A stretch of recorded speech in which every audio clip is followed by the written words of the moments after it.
വീട്ടിലേക്ക് ആവശ്യമായ എല്ലാ പ്രോഡക്ട്സും ഒരു കുടക്കീഴിൽ. VM super value.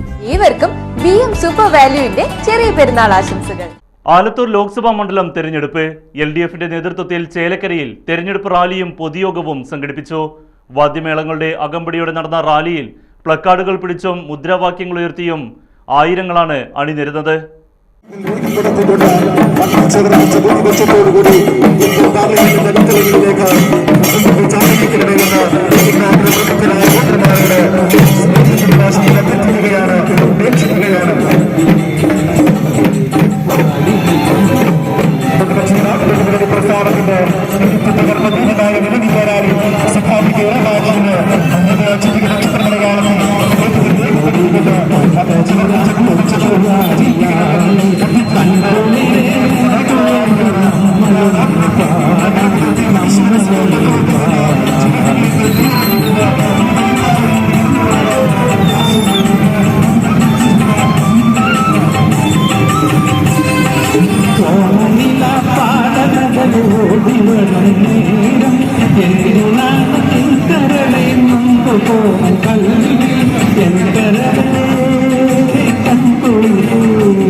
പാട്ടുകാരൻ നാളെയുടെ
ആലത്തൂർ ലോക്സഭാ മണ്ഡലം തെരഞ്ഞെടുപ്പിൽ LDF സ്ഥാനാർത്ഥി K രാധാകൃഷ്ണന്റെ വിജയത്തിനായി ചേലക്കര ബസ് സ്റ്റാൻഡിൽ സംഘടിപ്പിച്ച തിരഞ്ഞെടുപ്പ് റാലിയും പൊതുയോഗവും CPIM സംസ്ഥാന സെക്രട്ടറി MV ഗോവിന്ദൻ ഉദ്ഘാടനം ചെയ്തു.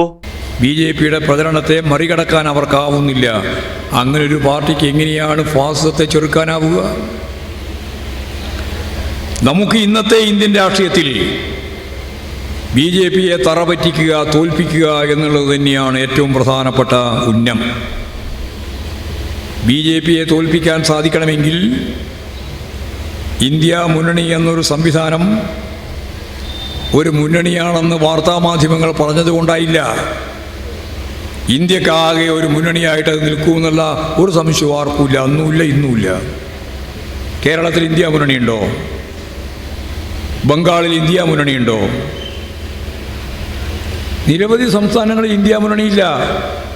അവിടെ ഒന്നും പ്രബലമായ രീതിയിലല്ല കേരളത്തിൽ BJP ഉള്ളത്.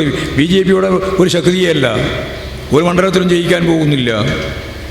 അപ്പോൾ ഇവിടെ LDFും UDFും തമ്മിലാണ് മത്സരം. സ്വാഭാവികമായിട്ടും കോൺഗ്രസിൻ്റെ നില ഓരോന്നും കൃത്യമായിട്ട് പരിശോധിച്ച് ഇന്ത്യൻ രാഷ്ട്രീയത്തിൽ ഇടതുപക്ഷത്തിനൊരു സ്പേസ് ഉണ്ട്. അത് ഇന്നല്ല 1921 മുതലുണ്ട്. ആ സ്പേസ് ഇപ്പോഴും തുടരുകയാണ്. ഓരോ ഘട്ടവും നമ്മൾ തീരുമാനിച്ചിട്ടുണ്ട്. രാമക്ഷേത്ര ഉദ്ഘാടനത്തിൻ്റെ പ്രശ്നത്തിൽ ഇടതുപക്ഷം മുന്നോട്ടേക്ക് വെച്ച നിലപാടാണ് രാജ്യം അംഗീകരിച്ചത്. അതുപോലെ വളരെ പ്രധാനപ്പെട്ട ഒന്നായിരുന്നു ഇലക്ട്രൽ ബോണ്ട്. ആ ബോണ്ടിൻ്റെ നിലപാടിൽ ഇടതുപക്ഷം മുന്നോട്ടേക്ക് വെച്ച നിലപാടാണ് രാജ്യം അംഗീകരിച്ചത്, സുപ്രീം കോടതി അംഗീകരിച്ചത്, അത് നിർത്തലാക്കിയത്. കോടാനുകോടി ഉറുപ്പിക ഇന്ത്യയിലെ നിരന്തരമായിട്ടുള്ള പേരും കള്ളന്മാരിൽ നിന്ന് വാങ്ങാൻ ED-യെയും അതുപോലെ തന്നെ ഇൻകം ടാക്സിനെയും നിരവധി കേന്ദ്ര ഏജൻസികളെയും ഉപയോഗപ്പെടുത്തിക്കൊണ്ട് ഈ ED ഉൾപ്പെടെയുള്ളവർ നൽകിയ പിന്തുണയിൽ നിന്നാണ് BJP-യിലേക്ക് ആളെ കയറ്റാൻ, പണം വാങ്ങാൻ എല്ലാം നിങ്ങൾ ഈ ഇലക്ട്രൽ ബോണ്ട് എന്ന് പറഞ്ഞാൽ ആൾക്ക് മനസ്സിലാവുന്നതല്ല.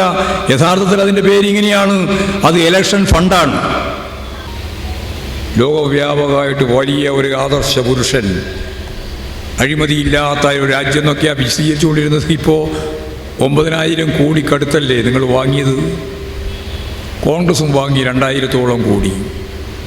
അത് വെച്ചല്ലേ നിങ്ങൾ MLA-മാരെ MP-മാരെ ഗവൺമെൻറ്റിനെല്ലാം വിലക്ക് വാങ്ങിയത്? ഈ കോടതി വിധി വരുന്നതിന് തൊട്ട് 3 ദിവസം മുമ്പാണ് 10,000 കോടിയുടെ ബോണ്ട് അച്ചടിക്കാൻ തീരുമാനിച്ചത്. ഇങ്ങനെ കട്ടുമുടിച്ചു പോകാമെന്നാണ് നിങ്ങൾ ധരിച്ചത്. അപ്പോഴാണ് കോടതി വന്നത്. കേന്ദ്രത്തിൻ്റെ നിലപാടിനെതിരായിട്ട് മുണ്ടാൻ ഇവിടെ ഒരു പ്രതിപക്ഷ രാഷ്ട്രീയ പാർട്ടിയുണ്ടോ? VD സതീശനുണ്ടോ? 18 MP-മാരുണ്ട്. അവർക്ക് ആ MP-മാരുണ്ടോ? കേരളത്തിനെതിരായിട്ടല്ലാതെ കേരളത്തിലെ ജനങ്ങൾക്ക് അനുകൂലമായ നിലപാട് സ്വീകരിക്കാൻ അവരാരെങ്കിലും ഉണ്ടോ?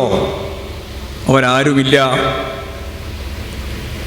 ഈ ലോകത്ത് ഒരു വികസന പ്രവർത്തനവും നടത്താൻ ഇനി അനുവദിക്കില്ല എന്ന് പറയുന്ന VD സതീശനല്ലാതെ ഏതെങ്കിലും ഒരു പ്രതിപക്ഷ പാർട്ടിയോ പ്രതിപക്ഷ രാഷ്ട്രീയമോ ലോകത്തുണ്ടോ? ക്രിയാത്മകമായ സഹകരണമല്ലേ? ഇവിടെ ഒന്നും നടക്കില്ല. അപ്പോൾ ഇടതുപക്ഷ ജനാധിപത്യ മുന്നണി ഗവൺമെൻറ്റിനെ 1ാം ടേം കഴിഞ്ഞ് 2ാം ടേമിലേക്കാണ് ഇപ്പോൾ ഉള്ളത്. വികസനത്തിന് വോട്ടുണ്ട് എന്നവർ തിരിച്ചറിഞ്ഞിട്ടുണ്ട്. അതുകൊണ്ടൊരു വികസനവും നടത്താൻ അനുവദിക്കരുത്, ഒരു ക്ഷേമ പ്രവർത്തനത്തിനും അനുവദിക്കരുത് എന്ന് പറഞ്ഞുകൊണ്ടാണല്ലോ കേന്ദ്രത്തിന് പിന്തുണ പ്രഖ്യാപിച്ച് BJP-യുടെ ഭാഗമായി അനുബന്ധമായി ഇവരെല്ലാം പെരുമാറിക്കൊണ്ടിരുന്നത്. P. ശ്രീകുമാരൻ അധ്യക്ഷനായിരുന്നു.